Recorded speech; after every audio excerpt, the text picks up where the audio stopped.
Bismillahirrahmanirrahim. Assalamualaikum warahmatullahi wabarakatuh. Innal hamdalillah nahmaduhu wa nasta'inuhu wa nastaghfiruh. Wa na'udzu billahi min shururi anfusina wa min sayyiati a'malina. May yahdihillahu fala mudilla lahu wa may yudlil fala hadiya lahu. Asyhadu an la ilaha illallah wahdahu la syarika lah.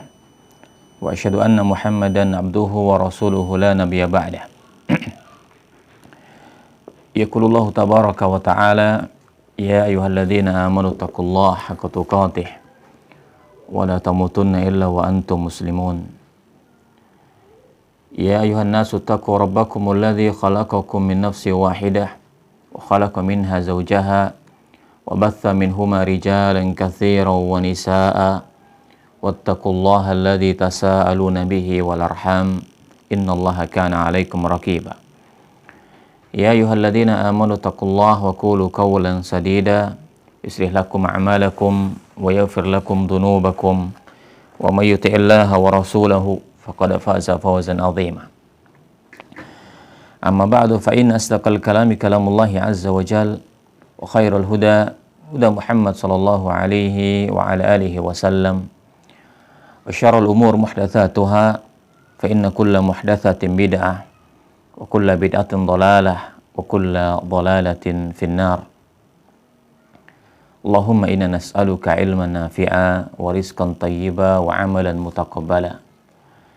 Ikhwani wa akhwati rahimani wa rahimakumullah, dimanapun berada, semoga Allah subhanahu wa ta'ala senantiasa melimpahkan kepada kita kenikmatannya, mencurahkan kasih sayangnya, menjaga kesehatan kita, dan semoga kita demikian pula semoga kita bisa memanfaatkan kenikmatan tersebut di dalam jalan ketaatan kepada Allah Subhanahu wa taala. Ikhwani wa akhwati rahimani wa rahimakumullah, masih dalam silsilah mempelajari kaidah-kaidah dasar dalam ilmu bahasa Arab. Alhamdulillah, 9 pertemuan telah kita lewati. Dalam beberapa pertemuan tersebut, kita telah membahas tentang perincian daripada 2 kata dalam bahasa Arab, yaitu isim dan fi'il. Dalam pembahasan isim, kita sudah menyelesaikan tentang 5 masalah. Tentang 5 masalah dalam tinjauan kita terhadap isim. Kita telah membahas yang pertama, isim apabila ditinjau dari huruf-huruf penyusunnya. Maka di sana ada isim maksur, ada isim mangkus, ada isim mamdud, dan isim sahih.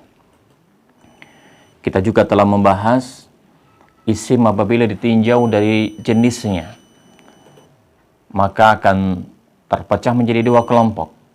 Kita mengenal adanya isim mudzakkar dan di sana juga ada isim muannats. Lalu juga kita telah membahas isim apabila ditinjau dari bilangannya, dari penunjukan jumlahnya. Maka di sana isim dibedakan menjadi 3 kelompok. Yang pertama adalah isim mufrad, yang kedua isim mutsanna, dan yang ketiga adalah isim jamak. Kemudian tinjauan kita yang keempat adalah isim apabila ditinjau dari penunjukan bendanya, jelas atau belum, maka akan terbedakan menjadi 2 kelompok lagi. Yang pertama adalah isim nakirah, dan yang kedua adalah isim ma'rifat. Kemudian tinjauan kita yang terakhir kemarin, yang kelima dalam pembahasan isim adalah isim apabila ditinjau dari perubahan, bisa tidaknya berubah harokat akhir. Maka kita bagi menjadi 2 kelompok besar. Yang pertama adalah isim yang mabni, dan yang kedua adalah isim yang mu'rab. Itu adalah tinjauan-tinjauan kita, sisi pandang kita terhadap isim, supaya kita mengenal lebih dekat tentang apa itu isim dan perinciannya. Kemudian setelah itu kita beralih membahas tentang fi'il. kata kerja. Fi'il pun kita tinjau dalam 5 sisinya. Yang pertama adalah kita bahas fi'il apabila ditinjau dari huruf-huruf penyusunnya, ya, maka akan terpecah menjadi 2 kelompok. Kita mengenal adanya fi'il mu'tal dan yang kedua adalah fi'il sahih.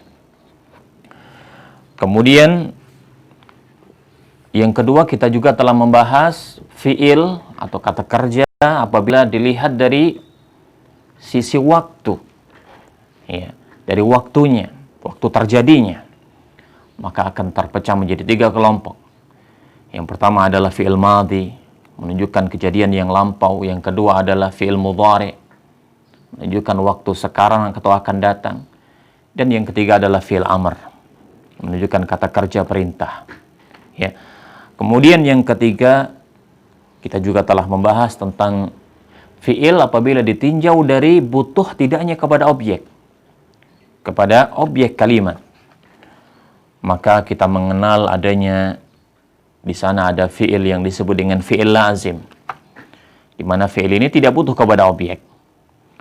Dan sedangkan yang kedua adalah fi'il yang muta'addi, yaitu fi'il yang butuh kepada objek, di mana tidak sempurna sebuah kalimat kalau terdapat padanya fi'il muta'addi sedangkan tidak ada objeknya, ya. Kemudian tinjauan kita yang selanjutnya yang keempat, kita juga telah membahas fi'il apabila ditinjau dari disebutkan atau tidaknya subjeknya, pelakunya. Maka kita mengenal adanya fi'il mabni ma'lum, yaitu fi'il yang disebutkan pelakunya, dijelaskan, ya, dilafadzkan siapa pelakunya. Dan yang kedua adalah fi'il mabni majhul, fi'il yang tidak disebutkan, tidak dilafadzkan siapa pelakunya. Kemudian tinjauan kita yang terakhir kemarin adalah fi'il atau kata kerja apabila ditinjau dari perubahan harokatnya, perubahan akhirnya, bisa tidaknya berubah harokatnya, maka fi'il tersebut akan terbagi menjadi 2 kelompok. Yang pertama adalah fi'il yang mabni, fi'il yang tetap, fi'il yang tidak bisa berubah. Sedangkan yang kedua adalah fi'il yang mu'rab, yaitu fi'il yang bisa berubah harokat akhirnya apabila didahului oleh amil. Dan kemarin pun sudah kita bahas tentang i'rab, ya, perubahan yang terjadi pada fi'il, ya, fi'il yang mu'rab apabila dimasuki atau didahului oleh amil, baik amil jazm maupun amil nasab. Maka kita mengenal di sana i'rab pada fi'il ada 3 kelompok, ada i'rab madzum, ada i'rab mansub, dan ada i'rab marfu. Pengenalan kita ini adalah peninjauan kita dari sisi isim dan baru dari sisi fi'il. Artinya peninjauan kita dari sisi satu kata saja. Kita baru meneliti dari satu kata yaitu isim dan dari satu kata yaitu fi'il. Maka setelah ini insyaallah ta'ala kita akan membahas tentang bagaimana apabila sebuah isim kemudian fi'il digabungkan menjadi satu membentuk sebuah kalimat. Jadi tinjauan kita sekarang adalah bagaimana menyusun sebuah kalimat. Kalau yang kemarin pertemuan kita adalah kita baru meneliti satu kata, ya, per kata apabila ditinjau dari ini maka perinciannya adalah begini dan seterusnya, ya. Jadi mulai pertemuan ini insyaallah ta'ala kita akan membahas apabila sebuah isim dan fi'il kemudian disusun menjadi sebuah kalimat. Maka di sana juga ada pembahasan yang sangat penting, terutama lagi adalah yang berkaitan dengan masalah al-i'rab. Karena kita akan membahas setelah ini tentang i'rab daripada isim. Ya, adapun i'rab fi'il sudah kita bahas kemarin. I'rabnya fi'il mudhari. Adapun i'rab daripada isim akan kita bahas insyaallah taala pada pertemuan berikutnya sesuai dengan susunan yang ada dalam modul yang telah kita sampaikan. Baiklah para ikhwan dan akhwat rahimani wa rahimakumullah. Kita masuk dalam pertemuan kita yang ke-10, yaitu pada halaman yang ke-65 dari kitab panduan kita. Ada dua materi penting yang akan kita bahas dalam pertemuan ini. Yang pertama, kita akan menyampaikan tentang definisi dari kalam. Definisi dari kalam atau jumlah. Ya, apa makna al-kalam, apa makna al-jumlah, ya, dan juga kita akan menyampaikan juga tentang definisi dari syibhul jumlah. Jadi ada dua istilah penting dalam pembahasan kita. Yang pertama adalah al-jumlah, ya, atau boleh juga dikatakan al-kalam. Al-kalam dengan al-jumlah maknanya sama. Ya, yang pertama adalah definisi jumlah dan yang kedua adalah definisi syibhul jumlah. Dua hal yang harus kita bedakan. Ya. Kemudian yang kedua, pembahasan yang akan kita bahas juga adalah tentang tanda-tanda i'rab, ya, tanda-tanda i'rab yang terjadi pada isim. Karena setiap i'rab memiliki tanda. Kalau kita masih ingat kemarin ketika kita bahas fi'il mudhari', ya, maka i'rab pada fi'il mudhari' ada 3 jenis i'rab, ya. Ada i'rab madzum, ada i'rab mansub, ada i'rab marfu'.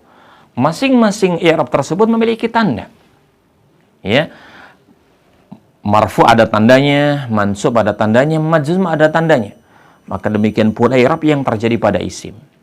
Ya, maka juga ada tandanya yang nanti insyaallah akan kita pelajari biidznillah subhanahu wa ta'ala. Apa target pembahasan kita dalam pertemuan yang ke-10 ini? Pertama, kita harus bisa membedakan.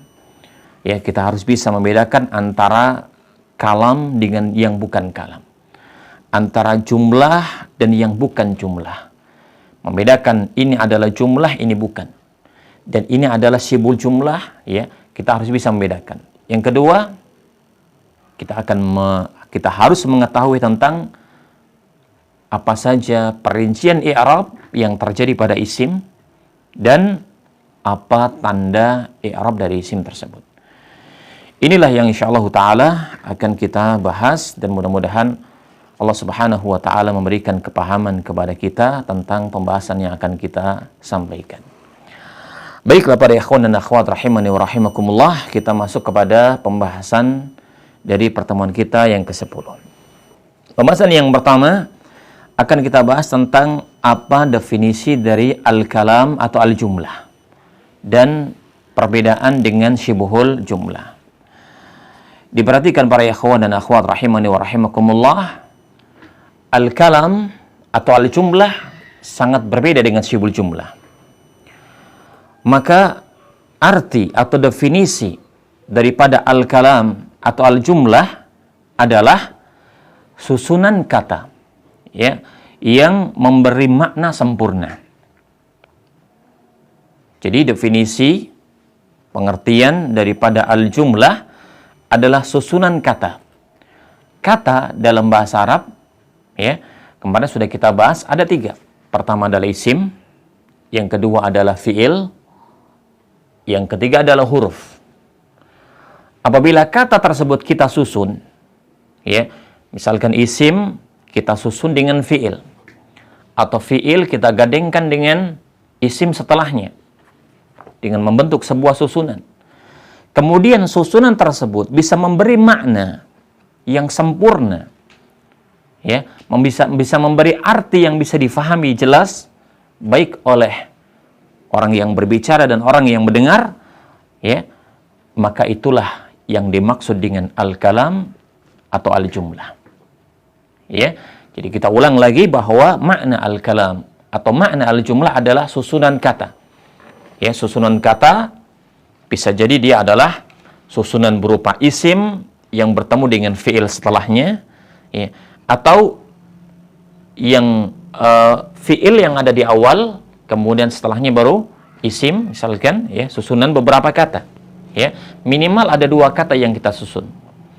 Kemudian yang paling penting adalah susunan dari kata tersebut itu harus memberi makna yang sempurna, harus bisa difahami maknanya, maksudnya apa, ya. Itulah dari makna daripada al-kalam atau al-jumlah. Maka sebuah kalam atau sebuah jumlah itu harus dapat dipahami maksudnya, baik oleh yang berbicara maupun oleh orang yang mendengar. Ya. Sebuah contoh, misalkan kalau kita mengatakan, disebutkan kita dalam contoh ini, yang pertama kita mengatakan kataba Zaidun risalatan. Kalau kita lihat ya susunan daripada kata dalam kalimat ini, ya tersusun dari 3 kata.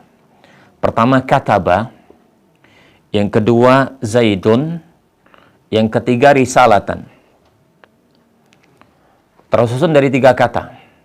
Pada pelajaran yang lalu, setiap ada kata kita harus bisa bedakan apakah dia isim ataukah dia fi'il. Ini penting. Ya. Yang jelas dalam kalimat ini ada 3 kata. Pertama adalah kataba. Dan kataba adalah masuk dalam golongan fi'il. Dan fi'ilnya adalah fi'il madhi. Ya, artinya telah menulis. Yang kedua Zaidun. Zaidun adalah isim. Ya. Karena dia adalah nama orang laki-laki. Kemudian risalatan. Ya, juga dia adalah isim. Ada 3 kata. Pertama fi'il, kedua isim, ketiga isim. Ya. Susunan 3 kata ini membentuk makna yang bisa difahami. Membentuk makna yang sempurna. Karena kita bisa memahami apa maksud dari kalimat kataba Zaidun risalatan. Artinya adalah Zaid menulis surat.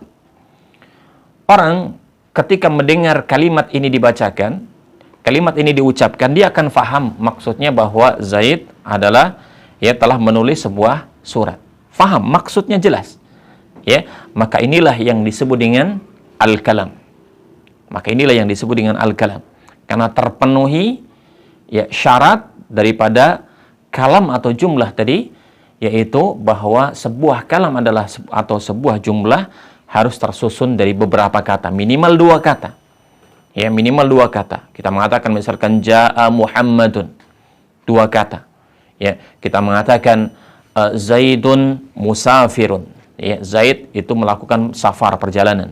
Ya, tersusun oleh 2 kata minimal. Ya, boleh lebih dari 2, tapi tidak boleh kurang dari 2 kata. Ya. Kemudian susunan tersebut sempurna maknanya. Artinya bisa difahami baik oleh orang yang berbicara maupun oleh orang yang mendengar.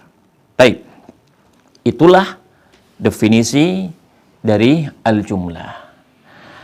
Kemudian apabila hilang syarat yang pertama atau syarat yang kedua. Syarat yang pertama adalah harus ada susunan kata. Ya. Kalau tidak ada susunan kata, misalkan hanya ada 1 kata, kita hanya mengatakan Zaidun saja. Kita hanya mengatakan kitabun saja. Kita hanya mengatakan qalamun saja. Maka itu bukan kalam. Itu bukan jumlah. Kenapa? Tidak ada susunannya. Maka sesuatu yang tersusun minimal 2 kata. Kita mengatakan hadza qalamun, 2 kata. Kita mengatakan jaa Muhammadun, 2 kata.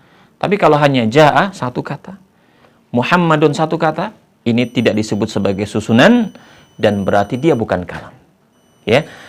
Harus terpenuhi 2 syarat, tersusun dan sempurna. Ya. Apabila hilang syarat yang kedua, artinya ada susunan kata, kita jumpai ada 2 atau 3 kata misalkan, tetapi tidak bisa difahami maksudnya, tidak memberi makna yang sempurna, ini pun belum disebut sebagai sebuah kalam. Kita contohkan di situ ada kalimat in jaa Zaidun. Ada orang mengatakan in jaa Zaidun. Ada 3 susunan kata. In, yang kedua jaa, yang ketiga Zaidun. 3 kata. Hanya saja maknanya tidak sempurna. Karena in jaa Zaidun itu artinya adalah apabila Zaid itu datang, ya, cuma seperti itu. Kalau ada orang mengatakan apabila Zaid datang kemudian dia diam, pasti orang yang mendengar dia akan bertanya, ada apa? Kenapa? Belum jelas. Ada yang terpotong, ya, ada yang belum terlafadzkan. Maka ketika ada yang belum terlafadzkan berarti belum sempurna kalimat itu, ya. Belum sempurna kalimat yang akan diucapkan. maka karena belum sempurna, maka tidak disebut sebagai sebuah kalam. Tidak disebut sebagai sebuah jumlah. Sebuah jumlah harus sempurna maksudnya, harus jelas, ya, harus difahami oleh orang yang mendengar dan oleh orang yang berbicara juga. Nah, jadi sangat jelas insya Allah tentang apa makna dari al-jumlah atau makna al-kalam. Yang penting tersusun oleh minimal dua kata. Dua kata itu boleh isim dan fi'il, atau fi'il dan isim, ya sama saja. Kemudian harus memiliki makna yang jelas, makna yang sempurna, makna yang difahami, baik oleh orang yang mendengar maupun oleh orang yang berbicara. Selanjutnya adalah sebuah kalam atau sebuah jumlah, ya, yang terpenuhi syarat untuk disebut sebagai kalam atau disebut sebagai jumlah, maka oleh para ulama dibedakan menjadi dua kelompok. Dibedakan menjadi dua. Pertama adalah yang disebut sebagai jumlah ismiyah. Ya, jumlah yang pertama namanya adalah jumlah ismiyah. Apa itu jumlah ismiyah? Jumlah ismiyah adalah suatu jumlah yang diawali oleh isim. Artinya kata yang pertama kali, ya, dalam kalimat tersebut, yang pertama kali dituliskan, yang tersusun, ya, adalah dari isim. Isim apa saja, ya, umum, terserah. Mau isim mudzakkar, mau isim muannats, mau isim mufrad, mutsanna, jama', ya, isim ma'rifat, isim nakirah, umum, terserah. Yang penting adalah isim, ya. Apabila sebuah jumlah diawali oleh isim, berarti jumlah itu disebut dengan jumlah ismiyah. Apa contohnya? Contohnya kalau kita mengatakan Muhammadun qadimun minal madrasah. Muhammadun qadimun minal madrasah. Artinya adalah Muhammad datang dari sekolah. Kalimat ini sempurna, orang bisa faham maksudnya, ya. Maka dia disebut dengan jumlah. Kemudian jumlah ini disebut dengan jumlah apa? Kita jawab ini adalah jumlah ismiyah. Kenapa? Karena kalimat ini diawali dengan kata Muhammadun. Muhammadun qadimun minal madrasah. Dan Muhammad adalah isim. Ya, Muhammad adalah isim. Oleh karenanya jumlah atau kalimat Muhammadun qadimun minal madrasah disebut sebagai jumlah ismiyah. Ya. Dalam contoh yang lain, misalkan kalau kita mengatakan hadza qalamun, ini adalah pena, misalkan. Ya, ini adalah jumlah. Jumlah apa? Ismiyah. Kenapa? Karena hadza adalah isim. Ya, hadza adalah isim dan hadza adalah termasuk isim isim isyarah. Jadi semua isim, baik dia isim yang mabni atau isim yang mu'rab, ya, apabila dia menjadi kalimat yang pertama dalam sebuah jumlah, maka jumlah tersebut disebut dengan jumlah ismiyah. Kemudian yang kedua dari pembagian jumlah adalah yang disebut dengan jumlah fi'liyah. Ya, jumlah fi'liyah. Apa maknanya? Jumlah fi'liyah adalah yaitu sebuah jumlah yang diawali oleh fi'il. Kalau yang pertama jumlah ismiyah diawali oleh isim, maka fi'liyah berarti diawali oleh fi'il. Ya, sebuah jumlah kalau kata yang pertama muncul adalah fi'il, berarti dia adalah jumlah fi'liyah. Fi'il apa saja? Baik dia adalah fi'il madhi, fi'il mudhari', fi'il amr, ya, baik dia adalah fi'il mu'tal yang ada huruf illahnya, atau fi'il sahih, misalkan fi'il yang mabni atau fi'il yang mu'rab, entah apa saja fi'il, ya, maka jumlahnya disebut dengan jumlah fi'liyah. Sebagai contoh kalau kita mengatakan, ya, qadima Muhammadun minal madrasah. Lihat contoh ini, qadima Muhammadun minal madrasah. Artinya Muhammad datang dari sekolah. Ya.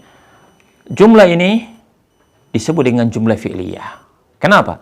Karena qadima yang merupakan kata yang pertama kali muncul dari jumlah ini adalah fi'il. Ya, adalah fi'il. Qadima adalah fi'il madhi. Ya, maka qadima Muhammadun minal madrasah disebut sebagai jumlah fi'liyah. Ya. Baik. Maka sangat mudah sekali insyaallah untuk membedakan apakah jumlah ini ismiyah atau jumlah ini adalah jumlah fi'liyah. Sangat mudah sekali dengan cara kita membedakannya. Lihat saja apa kata yang pertama kali muncul dalam jumlah tersebut. Nah, selanjutnya para ikhwan dan akhwat rahimani wa rahimakumullah, setelah kita memahami tentang definisi jumlah dan kita telah mengetahui jumlah terbagi menjadi dua, ada ismiyah, ada fi'liyah, maka yang selanjutnya adalah kita harus bisa membedakan dengan satu istilah yang disebut dengan syibhul jumlah. Apa makna syibhul jumlah dan apa perbedaan dari syibhul jumlah dengan al-jumlah itu sendiri? Kita lihat definisi dari syibhul jumlah. Syibhul jumlah adalah susunan dua kata, ya, dua buah kata yang digandengkan, yang digabungkan untuk membentuk suatu makna baru. Kemudian syibhul jumlah terdiri dari dua kelompok. Ini yang paling penting. Dari sini nanti akan kita bisa bedakan antara ini adalah jumlah, itu adalah syibhul jumlah.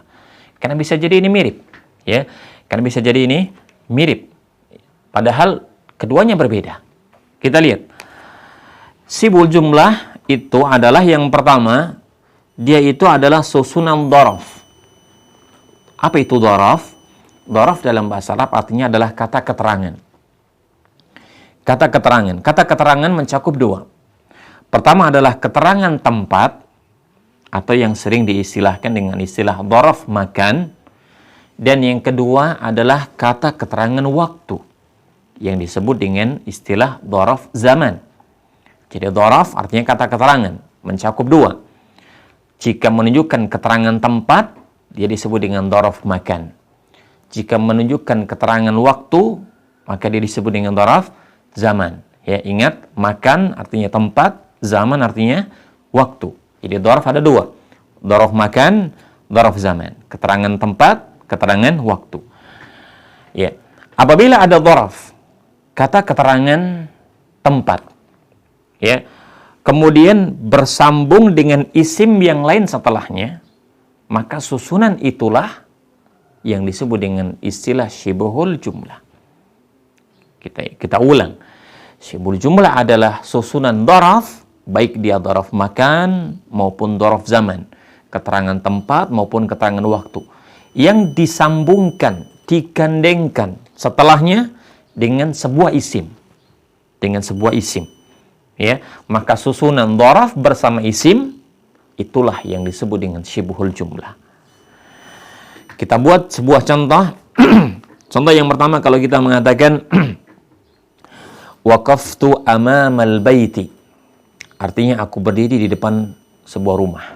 Aku berdiri di depan rumah. Perhatikan kata yang bergaris bawah, yaitu kata amamal bait. Amamal bait itulah syibhul jumlah. Amamal bait itulah syibhul jumlah. Kita lihat, kenapa? Karena tersusun dari dua kata. Pertama adalah kata amam dan kata al-bait. Amam itulah yang disebut dengan dhorof makan, kata keterangan tempat. Ya, ya, karena amam artinya di depan. Di depan rumah, depan itu tempat.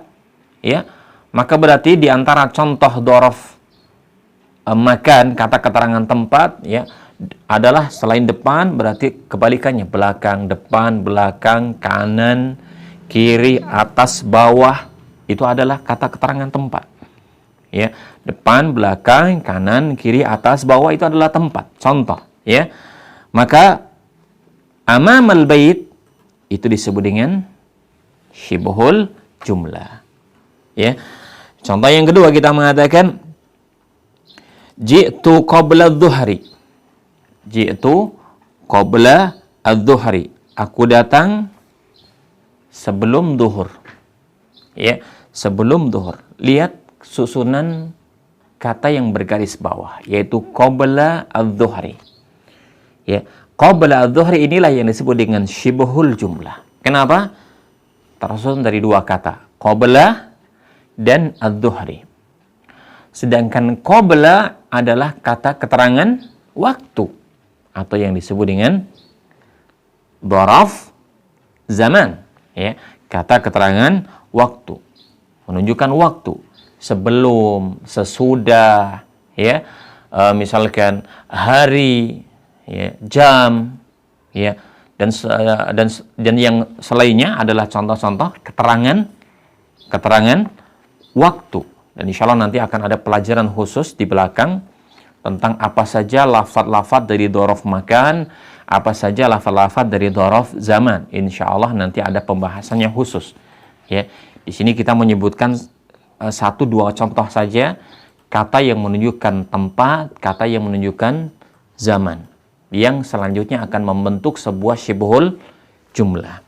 Ya, jadi kata amamal bait adalah syibhul jumlah yang tersusun dari dzaraf makan, setelahnya bertemu dengan isim. Dan kata qabla adz-dzuhri juga sama, dia adalah susunan syibhul jumlah, ya, yang tersusun dari dzaraf zaman, kata keterangan waktu yang bertemu dengan isim. Ya, kesimpulannya para ikhwan, apabila ada dzaraf atau kata keterangan, baik keterangan tempat atau keterangan waktu, apabila bersambung dengan isim setelahnya, digandengkan dengan isim setelahnya, maka susunan dzaraf bersama isim itulah yang disebut dengan syibhul jumlah. Ya, itulah yang disebut dengan syibhul jumlah. Itu adalah susunan dari syibhul jumlah yang pertama. Dan syibhul jumlah punya 2 susunan. Ya, punya 2 susunan. Susunan yang pertama tadi, dzaraf yang bertemu dengan isim. Susunan yang kedua adalah susunan huruf jar yang digandengkan dengan isim. Nah, apa itu huruf jar? Ini juga sama. Ya, masih ada pembahasan yang nanti akan kita lewati tentang pembahasan khusus yang berbicara tentang huruf jar. Ya, akan ada pembahasan khusus tentang apa saja huruf-huruf jar dalam bahasa Arab. Ya, kita sebutkan di sini salah satu contoh dari huruf jar adalah fi. Maka kalau kita mengatakan contoh Ahmad fil bait, Ahmad fi al bait, perhatikan kalimat fil baiti, ya, fi al baiti, itulah syibhul jumlah. Kenapa? Karena tersusun dari 2 kata. Yang pertama fi dan yang kedua adalah al bait. Sedangkan fi adalah huruf jar, ya, maka fi al bait disebut dengan syibhul jumlah. Ya, ingat nanti akan ada pelajaran tentang apa saja dari huruf-huruf jar. Ya, di sana akan kita pelajari ada beberapa lafaz dari huruf-huruf jar, di antara fi, kemudian an, kemudian min, dan seterusnya. Insya Allah pada waktunya kita akan bahas. Yang penting kita pahami dulu kalau ada huruf jar yang bertemu dengan isim setelahnya, maka itulah yang disebut dengan syibhul jumlah. Ya, inilah para ikhwan dan akhwat rahimani wa rahimakumullah. Alhamdulillah kita telah membahas 2 masalah. Kita telah menjelaskan 2 istilah. Pertama tentang jumlah, ya, baik jumlah ismiyah maupun jumlah fi'liyah. Dan yang kedua adalah syibhul jumlah, ya, syibhul jumlah, baik syibhul jumlah yang tersusun dari dzaraf bertemu isim atau syibhul jumlah yang bertemu dengan syibhul jumlah yang tersusun dari huruf jar yang bertemu dengan isim. Berarti telah kita lewati satu pembahasan yang pertama yang sangat penting dalam pembahasan tentang ilmu al-i'rab. Setelah ini para ikhwan akan kita bahas tentang apa makna al-i'rab dan apa saja pembagian i'rab yang terjadi pada isim. Al-i'rab itu artinya adalah perubahan kata, ya, perubahan lafaz yang disebabkan oleh amil, ya, yang kemarin sudah kita bahas dalam pembahasan fi'il yang mu'rab. Ya, sebuah fi'il yang mu'rab bisa berubah harokatnya karena ada amil yang mendahuluinya. Itulah i'rab. Ya, taib. Sebagaimana i'rab itu terjadi pada fi'il mudhari atau pada fi'il yang mu'rab, maka al-i'rab juga terjadi pada isim. Ya, al-i'rab juga terjadi pada isim. Ya, kemarin sudah kita selesaikan al-i'rab yang terjadi pada fi'il. Sekarang kita lanjutkan, yaitu al-i'rab yang terjadi pada isim. Maka i'rab yang terjadi pada isim ada 3 golongan i'rab. Ya. Pertama adalah al-i'rab yang disebut dengan istilah marfu'un atau rafa'. Yang pertama adalah marfu' atau rafa'. Yang kedua mansub atau nasab. Yang ketiga majrur atau jar. Baik, kalau kita lihat i'rab yang terjadi pada isim, ada 2 i'rab yang sama dengan fi'il, tetapi ada 1 i'rab yang berbeda dengan fi'il. Apa 2 i'rab yang sama itu? I'rab yang sama terjadi pada fi'il juga adalah i'rab marfu' dan i'rab mansub. Ini terjadi baik pada isim maupun pada fi'il yang telah kita bahas. Ada 1 i'rab yang khusus terjadi pada isim dan 1 i'rab yang terjadi pada khusus terjadi pada fi'il. I'rab yang khusus terjadi pada isim adalah i'rab yang ketiga, yaitu majrur atau jar. Dan i'rab yang khusus terjadi pada fi'il saja, yaitu i'rab majzum atau jazm. Ya. Nah, baik, jadi i'rab yang terjadi pada isim ada 3 macam i'rab. Pertama adalah marfu', yang kedua mansub, yang ketiga majrur. Kita akan beri satu masing-masing contohnya. Contoh i'rab yang marfu'. Kalau kita mengatakan jaa Muhammadun, di situ Muhammadun marfu'. Kenapa marfu'? Ini belum kita bahas, ya. Nanti setelah ini akan kita bahas kapan sebuah isim di i'rab marfu'. Di sana ada keadaannya. Dia harus marfu' ketika dalam keadaan demikian dan demikian. Ya, akan kita bahas pada waktunya. Yang jelas di situ Muhammadun marfu'. Ya. Kemudian contoh i'rab yang mansub. Kalau kita mengatakan ra'aitu Muhammadan. Ra'aitu Muhammadan. Kata Muhammadan di situ i'rabnya adalah mansub. Kenapa mansub? Ini belum kita bahas. Ya, itu butuh waktu yang khusus. Kita akan bahas apa saja isim-isim yang mansub. Ya, akan kita bahas pada waktunya. Dan contoh isim yang i'rabnya majrur, kalau kita mengatakan marartu bi Muhammadin. Kata Muhammadin di situ i'rabnya adalah majrur. Kenapa majrur? Sama, ya. Nanti akan ada pembahasan yang khusus. Ya. Yang jelas di situ kata Muhammadun yang pertama marfu', Muhammadan yang kedua itu adalah mansub, dan Muhammadin yang ketiga adalah majrur. Ya, artinya isim ada 3 kemungkinan i'rab. Bisa marfu', bisa mansub, bisa majrur. Kapan dia dirafa? Akan kita bahas. Kapan dia nasab? Akan kita bahas pula. Dan kapan dia di i'rab majrur? Ada pembahasannya, dan itu nanti dibahas setelah ini insyaallah.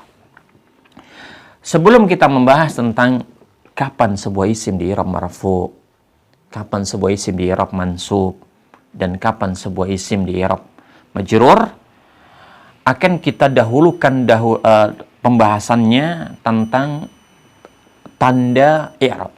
Ini penting. Jadi sebelum kita bahas isim ini kenapa kok marfu', isim ini kenapa kok mansub, isim ini kenapa kok majrur, ya, itu nanti ada pembahasannya. Ya, sebelum itu, kalau ya kita bahas dulu tandanya. Kalau ada sebuah isim marfu', tanda rafa'nya apa? Kalau isim ini adalah mansub, apa tanda nasabnya? Kalau isim ini majrur, apa tanda jarnya?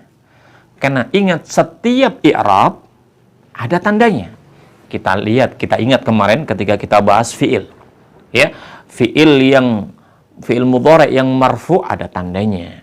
Fi'il mudhari' yang majzum ada tandanya. Fi'il mudhari' yang mansub ada tandanya. Maka demikian pula isim. isim yang marfu, yang mansub, yang majrur juga ada tandanya. Dan tanda i'rabnya satu isim bisa jadi berbeda dengan isim yang lainnya yang akan kita bahas insyaallah pada kesempatan kali ini. Baik. Kita bahas langsung tentang apa saja tanda-tanda i'rab ya pada masing-masing isim. Ini sangat penting ya, karena dalam mengi'rab sebuah kata kita dituntut dua. Pertama, apa i'rab kata tersebut? Apakah dia marfu, apa mansub, apa majrur, ya. Yang kedua, apa tandanya? Kalau marfu tandanya dengan apa? Kalau nasab dengan apa? Kalau majrur dengan apa? Karena masing-masing isim memiliki tanda. Baik. Disebutkan dalam kolom halaman 67 tentang tanda-tanda i'rab pada masing-masing keadaan isim. Di situ kita lihat ada 8 kelompok isim. Yang pertama adalah isim mufrad. Yang pertama adalah isim mufrad. Kita tahu isim mufrad adalah isim yang menunjukkan bilangan tunggal. Ya, kata tunggal menunjukkan bilangan satu. Ya, seperti kalau kita mengatakan qalamun sebuah pena, kitabun sebuah kitab, Muhammadun ya artinya satu orang Muhammad adalah mufrad ya. Maka isim mufrad tanda rafa'nya adalah dhammah. Ya, tanda rafa'nya adalah dhammah. Kemudian tanda nasabnya adalah fathah dan tanda jarnya adalah kasrah. Tanda rafa'nya dhammah. Oleh karenanya tadi dalam contoh kita mengatakan jaa Muhammadun. Dal, harokat dal dari kata Muhammad kita dhammah, Muhammadun. Ya, maka kalau ada yang membaca jaa Muhammadan, ini bacaan yang salah, tidak sesuai dengan kaidah. Kalau ada yang membaca jaa Muhammadin, ini salah, tidak sesuai dengan kaidah. Kenapa? Muhammad tanda rafanya dhammah, tidak boleh yang lain.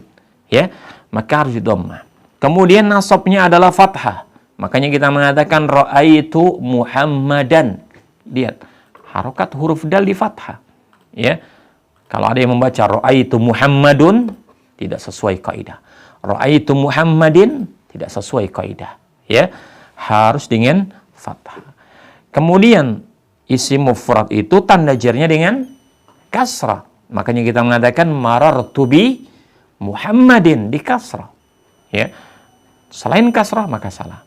Itu yang pertama. Ya, harus kita hafalkan semua isim mufrad, baik dia mufrad mudzakkar, muannas, ya, nakirah, ma'rifat. Pokoknya kalau marfu dhammah, mansub fathah, majrur kasrah. Baik. Kita lanjutkan yang kedua. Yang kedua adalah isim mutsanna. Apa itu isim mutsanna? Isim mutsanna adalah isim yang menunjukkan jumlah bilangan dua. Ya. Bilangannya dua. Kalau kita misalkan kata qalamani, dua pena, Muhammadani, dua Muhammad. Ya. Apalagi kita mengatakan misalkan sayyaratani, dua buah mobil dan seterusnya. Ya, isim mutsanna menunjukkan bilangan dua. Apa tanda rafa'nya? Tanda rafa isim mutsanna adalah dengan alif. Tanda nasabnya dengan ya, tanda jarnya dengan ya. Baik. Kita buat contoh. Contoh misalkan isim mutsanna adalah Muhammadani. Ya, Muhammadun mufrad. Jika dimutsanakan menjadi Muhammadani atau Muhammadaini. Baik. Apa tanda rafanya? Tanda rafanya dengan alif. Berarti kalau ketika rafa kita mengatakan jaa Muhammadani, harus dengan alif. Ketika nasab dengan ya, berarti ra'aitu Muhammadaini dengan ya. Ya. Dan ketika majrur juga dengan ya. Berarti marartu bi Muhammadaini. Ya. Ingat rafa dengan alif, nasab dan jar dengan ya. Maka terjawablah sekarang para ikhwan pertanyaan yang dahulu sering ditanyakan ketika kita membahas tentang cara membuat isim mufrad menjadi musanna. Kalau kita masih ingat ya, cara isim mufrad diubah menjadi musanna adalah dengan menambahkan alif nun atau ya dan nun. Waktu itu banyak yang bertanya, kapan kita menggunakan tambahan alif nun, kapan menggunakan ya nun. Waktu itu belum kita jawab. Kenapa? Karena belum waktunya. Sekarang kita tahu kapan menggunakan alif nun ketika rofa, kapan menggunakan ya nun ketika nasab dan ketika majrur. Ya, kenapa ini nggak dijawab dahulu? Ya, kalau ini jawabnya dijawab dulu, waktu dulu, nggak akan paham apa itu rofa, apa itu nasab, apa itu. Jadi, makanya ya bahasa Arab ini kita sampaikan sesuai porsinya, sesuai waktunya. Ya, sesuatu yang harusnya disampaikan di belakang, kita sampaikan belakang. Ya, disampaikan di depan, ya, secukupnya. Nah,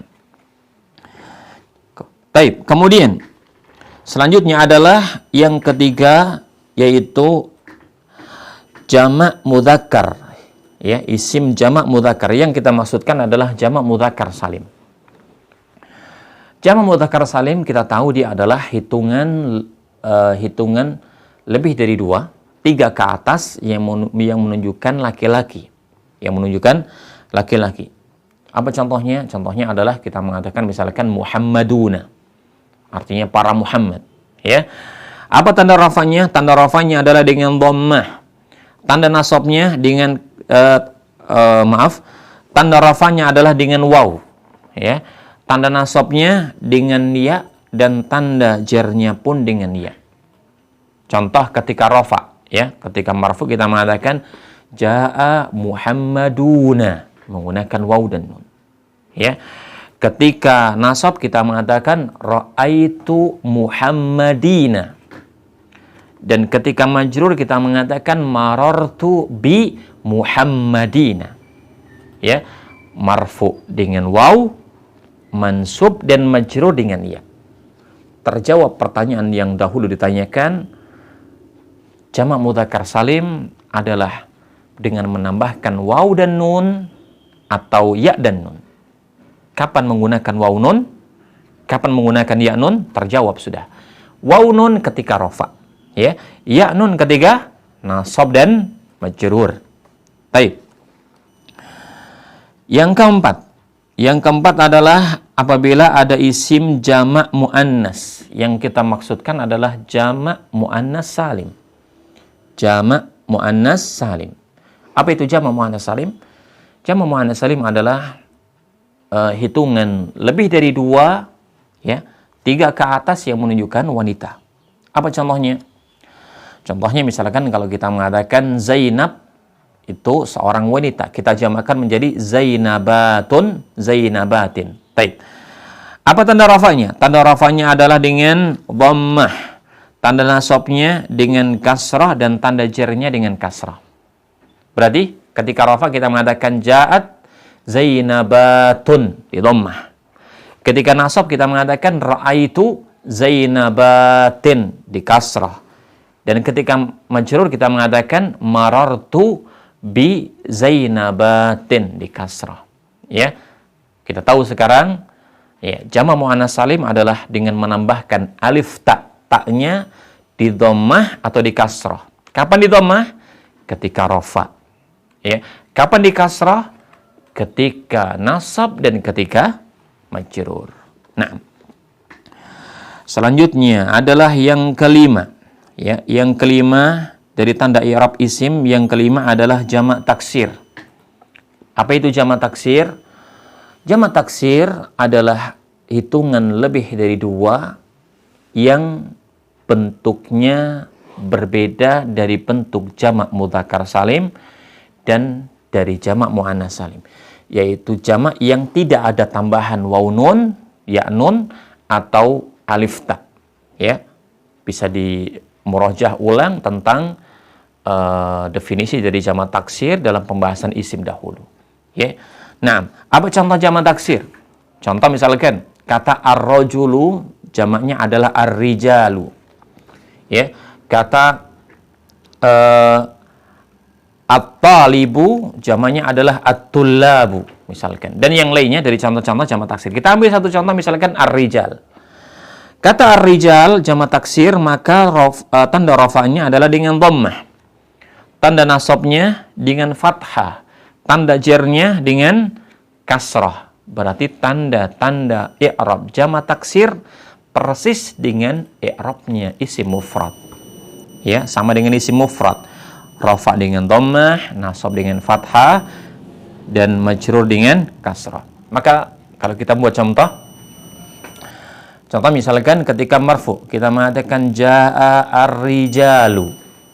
Ar-rijalu di dhammah. Ya. Ketika nasab kita mengatakan raaitu ar-rijala di fathah. Ya. Dan ketika majrur kita mengatakan marartu bi ar-rijali di kasrah. Nah, dan contoh-contoh jamak taksir yang lain bisa disamakan dengan contoh tadi. Selanjutnya para ikhwan adalah isim yang keenam yang disebut dengan istilah isim maksur. Kita mengenal isim maksur. Apa itu isim maksur? Isim maksur adalah isim yang diakhiri dengan alif. Baik alif tegak maupun yang tidak tegak atau boleh disebut dengan istilah alif bengkok. Isim yang diakhiri dengan alif, baik alif tegak maupun alif bengkok, dan sebelum huruf alif adalah berharokat fathah. Ya, apa contohnya? Contohnya misalkan kata Musa, Isa, Al-Asa, Ad-Dunya, ya. Dan beberapa contoh dari isim maksur yang dahulu sudah kita bahas, silahkan dirujuk kembali pembahasannya. Ya, kita ambil satu contoh, misalkan isim maksur adalah Musa. Musa diakhiri dengan alif. Apa tanda rafa'nya? Tanda rafa'nya Musa adalah dhammah muqaddarah. Tanda nasabnya adalah fathah muqaddarah. Tanda jarnya adalah kasrah muqaddarah. Apa arti muqaddarah? Kata muqaddarah sudah kita bahas kemarin. Muqaddarah adalah tanda di mana tanda itu tidak nampak, ya. Tidak ada lafadznya, tidak ada wujudnya, ya. Maka dhammah muqaddarah artinya adalah dhammah yang tidak dinampakkan. Fathah muqaddarah, fathah yang tidak dinampakkan. Demikian pula kasrah muqaddarah, kasrah yang tidak nampak. Ya, tidak nampak, tidak ada lafadznya. Nah, bagaimana contohnya? Ketika rafa, kita mengatakan misalkan jaa Musa. Ya, jaa Musa. Musa marfu. Apa tandanya? Dhammah cuma muqaddarah. Ya, di atas harokat alif. Ya, kenapa muqaddarah? Ya. Kenapa tidak nampak? Ya, di antara alasannya adalah karena alif, ya, isim maksur diakhiri oleh alif. Karena alif itu tidak boleh diberi harokat. Ya, alif tidak boleh diberi harokat dengan dhammah, ditulis harokatnya, ditulis dengan fathah, ditulis dengan kasrah, tidak boleh. Ya. Maka kita katakan muqaddarah. Ketika rafa, dhammah tapi muqaddarah. Ketika nasab, fathah tapi muqaddarah. Kita mengatakan ra'aitu Musa. Ya, muqaddarah. Ketika majrur, kasrah muqaddarah. Marartu bi Musa. Sehingga lafadznya sama. Ja'a Musa, ra'aitu Musa, marartu bi Musa. Lafadznya sama, tetapi ingat i'rabnya beda. Tandanya beda. Ya, ja'a Musa, Musa marfu. Tandanya dhammah muqaddarah. Ra'aitu Musa, Musa mansub. Tandanya fathah muqaddarah. Marartu bi Musa, Musa majrur. Tandanya kasrah muqaddarah. Ya, demikian. Kemudian yang ketujuh adalah isim mangkus. Apa itu isim mangkus? Isim mangkus kita ingat dia adalah isim yang diakhiri dengan huruf ya. Dan sebelum huruf ya harokatnya kasrah. Ya. Bisa dilihat lagi pembahasannya. Contohnya apa? Contohnya adalah misalkan kata al-musalli, al-murabbi, ar-ra'i. Ya, ada ya-nya. Ya. Apa tanda rafa'nya? Tanda rafa'nya adalah dhammah muqaddarah, tanda nasabnya adalah fathah, tanda jarnya adalah kasrah muqaddarah. Lihat, sama dengan maksur, cuma beda di tanda nasab. Ya. Tanda nasabnya fathah, artinya fathahnya nampak. Ya, ketika rafa muqaddarah tidak nampak. Ya. Apa contohnya? Misalkan kita ambil satu contoh isim mangkus adalah al-musalli, artinya orang yang salat. Ketika rafa kita mengatakan jaa al-musalli, telah datang orang yang salat. Al-musalli. Ya, marfu. Apa tanda rafanya? Dhammah muqaddarah. Artinya di atas huruf ya. Ya. itu sebenarnya ada harokat dhammah tetapi tidak dinampakkan. Ya, lafaznya tetap membacanya jaa al-musalli. Ya, ya-nya tidak boleh di dhammah. Ya, karena muqaddara. Tetapi ketika nasab, fathahnya nampak. Kita mengatakan ra'aitu al-musalliya. Ya, ya diharokati dengan fathah. Kenapa? Karena tanda nasabnya fathah nampak. Kemudian ketika majrur, kasrahnya muqaddarah. Marartu bi al-musalli. Nah, tinggal yang terakhir, yang ke-8 adalah isim yang disebut dengan asma'ul khamsah.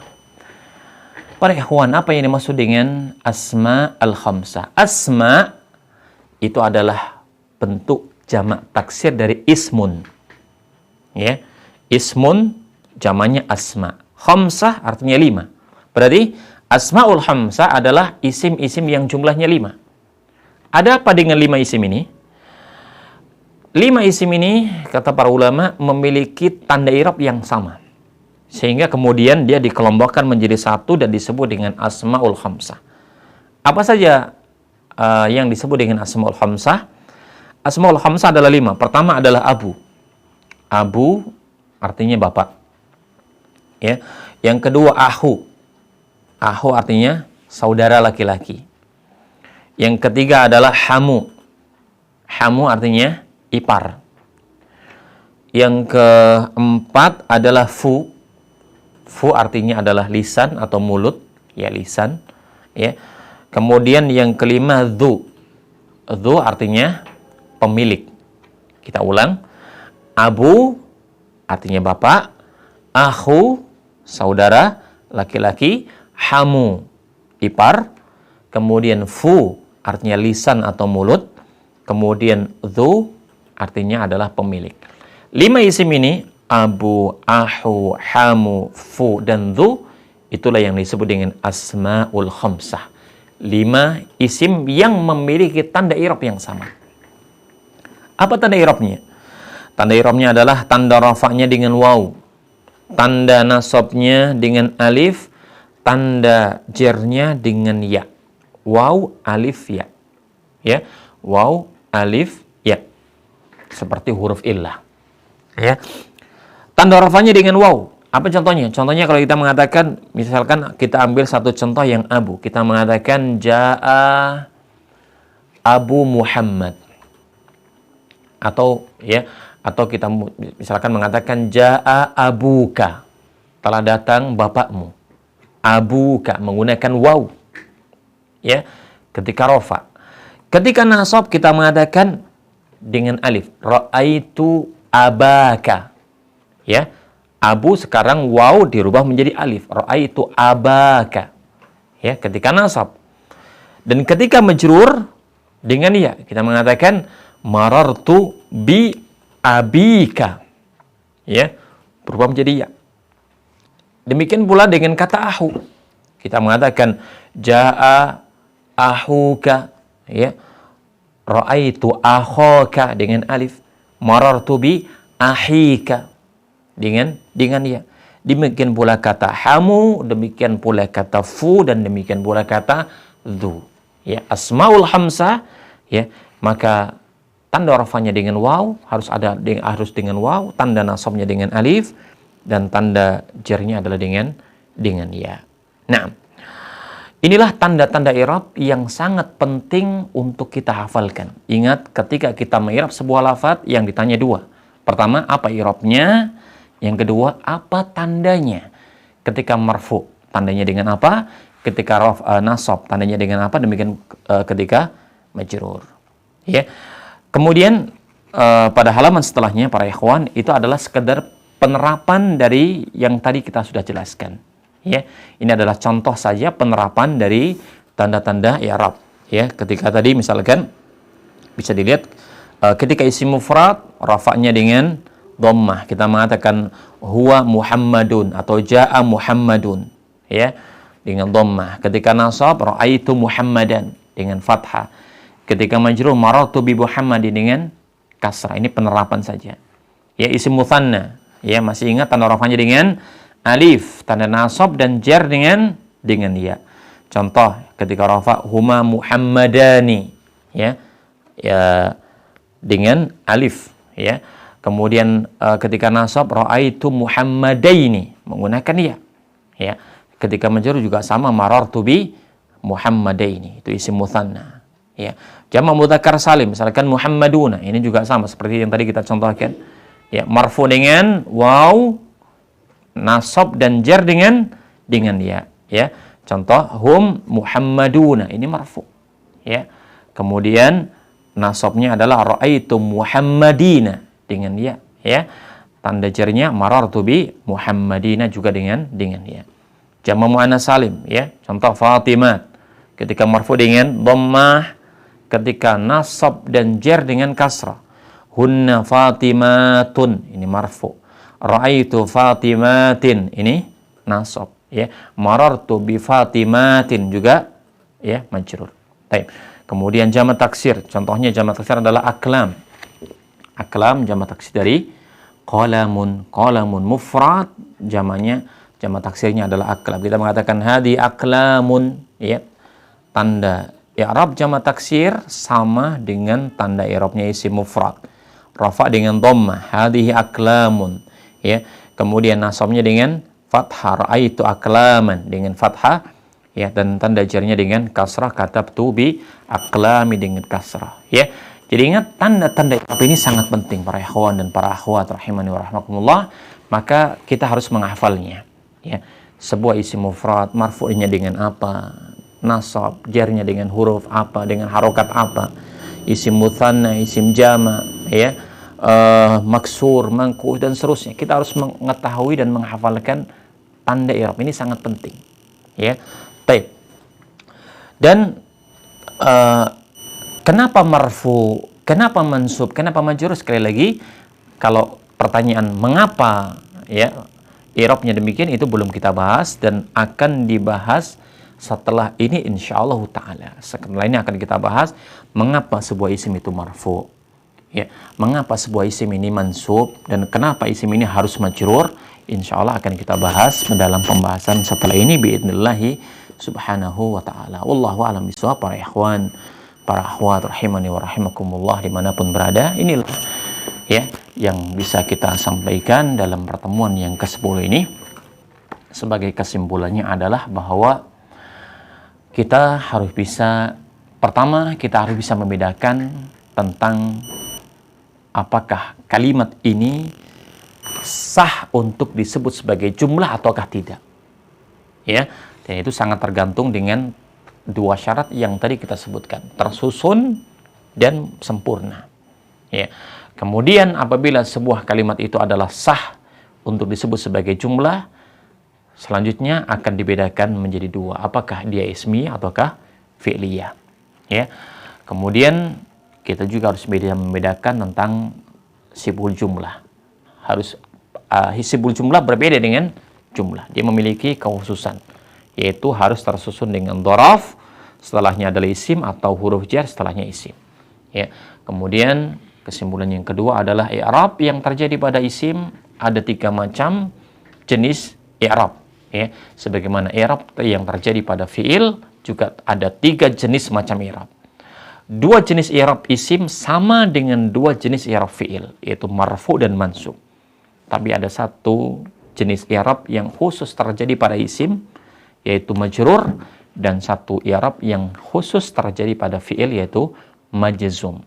Makanya tidak boleh keliru, ya. Kalau kita meng'irab ada sebuah isim, jangan pernah di-i'rab majzum. Isim tidak pernah mengenal majzum. Demikian pula kalau ada fi'il, jangan pernah di-i'rab majrur, karena majrur hanya ada pada isim, ya. Kemudian masing-masing i'rab memiliki tanda. Marfu memiliki tanda, mansub memiliki tanda, sebagaimana majrur memiliki tanda, ya. Baik, ini insyaallah yang kita bahas dalam pertemuan kali ini. Mudah-mudahan Allah Subhanahu wa taala berikan kepahaman kepada kita, ya. Tidak lupa kita sering mengingatkan untuk sering memurajaah, mengulang pelajaran, membaca, ya, sering membaca, menyimak, ya, pelajaran yang sudah disampaikan, ya, dan juga sering bertanya. Maka itu adalah sekali lagi kunci daripada kesuksesan, kunci dari kepahaman kita bisa memahami kaidah-kaidah ini. Nah, wallahu a'lam bishawab. Kita tutup dengan doa kafaratul majlis. Subhanakallahumma hamdika asyhadu an la ilaha illa anta wa sallallahu wasallam ala nabiyyina Muhammad wa ala alihi wa sahbihi ajma'in.